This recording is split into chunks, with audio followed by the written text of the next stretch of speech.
on the Hebrew calendar, there are 4 New Years, and we're about to enter, this is the last month before the first month of the new year of creation. And so this card that I pulled is for not only this week, but also for this new year that we are entering, this new year of creation. And that's what I asked about, what I thought would be useful for us all to look at. And this was the card that I ended up with.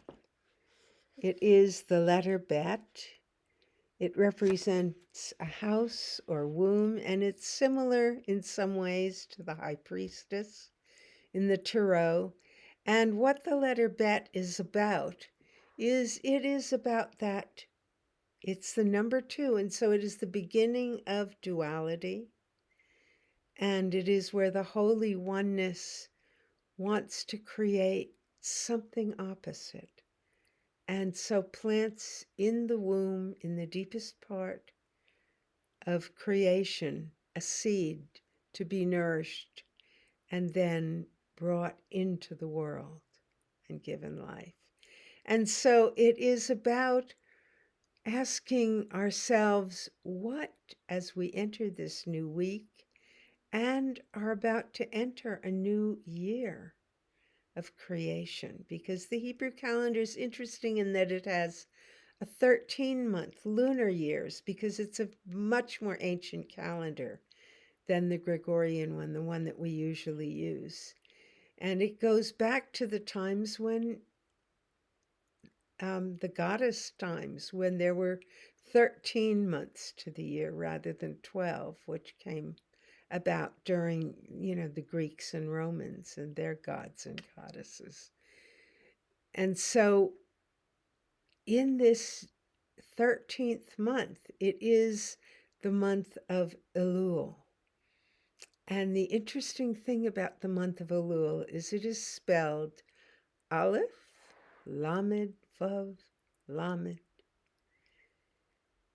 And what that is, because Hebrew letters are also numbers, what those numbers add up to is and are talking about is the Aleph is the infinite oneness, infinite creator that lifts, raises the mighty lightning, the enlightening opportunity to put together, which is the number Vav.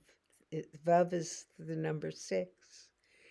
To put together the highest and lowest, the most divergent parts of ourselves, our opposite parts, and in our world, in our environment, male and female, good and bad, all of these divergent qualities, bringing them together again into a wholeness, into a recognition that we're not good, we're not evil, but we are a combination.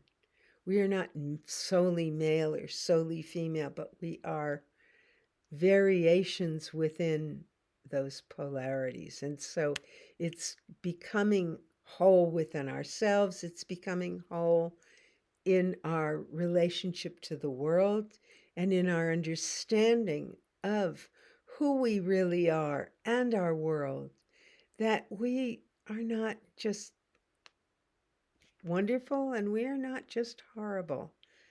I mean, I know there are some people who are pretty terrible, and there are some people who are pretty amazingly saintly, but no one is just one. It's impossible. It's not real. And so it is recognizing that within us, that wholeness. Because if we are created in the image of a divine beingness, that divine beingness is not just one thing or another either, because the Holy One is infinite and is all, and that encompasses some things that we consider evil and a lot of things we consider good, such as life. And what the word Elul adds up to is the number 5, which is, that's through Gematria. And in the number 5, it comes from an ideogram of a wind door. And we are all wind doors because we are breathed into life. We breathe out life. We breathe in all that has ever lived or ever will live, and breathe out all that has ever lived and ourselves and whatever will live. And so it's that recognition of our being integrated within ourselves and integrating into the wholeness of truth of who we really are. And we are given at each new year an opportunity to ask forgiveness, not just from some being outside ourselves, but from people in that we are in relationship to, that we may have harmed consciously or unconsciously.